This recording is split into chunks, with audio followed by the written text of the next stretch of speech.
What's good, YouTube? This is going to be my non-spoiler review for The Flash. Now, with all the talk around this movie so far, right away, I will admit I'm not going to lean heavy in either direction with how this movie is being viewed. To me, there is a lot that factors into just how I see this movie personally. One just being how long it's been talked about releasing. With just countless delays, I personally felt the excitement had not been as high as when everything was expected to happen. Then there is the whole structure that has just been plagued almost the entire DCEU run, along with this basically being the last of it, followed with Aquaman 2. Now, trying to just view the movie on its own, I can say that in my opinion, this movie does do some really awesome things. Cool sequences that have been heavily criticized already, which I agree. Some is fair considering the amount of time spent on this movie. The opening is going to be a big discussing point, I'm sure. To me, I enjoyed it and thought it was a fun concept. It was a good start that showed exactly how Barry's personality is and something I could imagine seeing in a comic, but I will agree there's some moments that feel like they really could have worked on it a lot more. When it comes to Barry and the whole Flashpoint storyline, the way it was done with the emotional parts and his mom especially at the end, I think they did a great job considering not having spent as much time with these characters specifically. If you are able to place yourself in Barry's shoes in those moments, it really is crushing to me. There was also some really good laugh out loud moments, and I thought were done pretty well and timed perfectly in some cases. I was not expecting to laugh as much as I did in this. I would say for me, once we get into the Batman stuff and he becomes part of the story is when it starts to pick up more.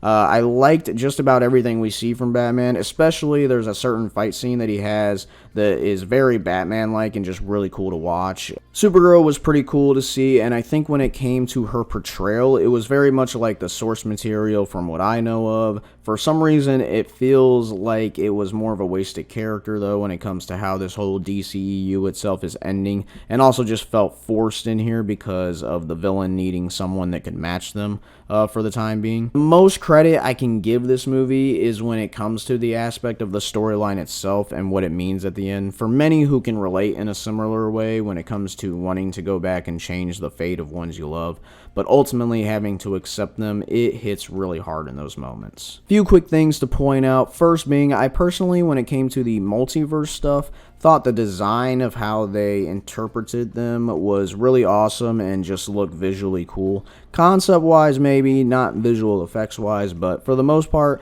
there were some pretty surprising scenes shown with it, while I'd say the most shocking for me actually came at the very end. Just didn't see that coming and didn't see that person. Yeah, it just wasn't what I expected. Another thing I thought was, while maybe somewhat predictable at a point, even pointed out in trailers months before, but still pretty cool, was the other villain that appears. And the last I'll say about that is, am I the only one that once it was fully revealed, got a Don't Look Under Your Bed vibes, the Disney movie with the boogeyman? I just couldn't help but think of that. When it comes to ranking this movie on my scale, it really, to me, was not all that was hyped up to be, and really it was more of a letdown, which I blame a lot of just the amount of time this movie has been talked about releasing. The excitement for it just fell off, and also with having a full-fledged, developed over 10 years, beloved TV Flash, it wasn't the best timing for this movie either.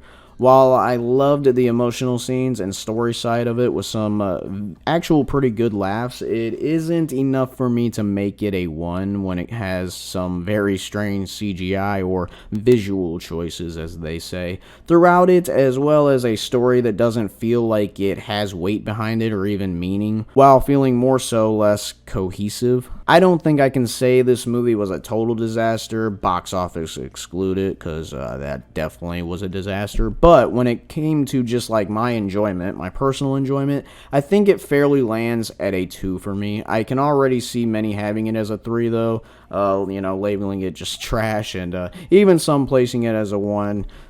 Some directors and everything claiming it being one of the best movies they've seen. So it seems like the viewing experience for this one ranges just all over the place, but me personally, I just put it right there at a 2, just mid. Have you seen The Flash though? If so, let me know down below. Comment your thoughts where you would rank it personally. If you enjoyed my review, please hit the thumbs up. I'd appreciate it. And if you want to see more of my videos, just subscribe and I'll catch you in those. Till then, take it easy.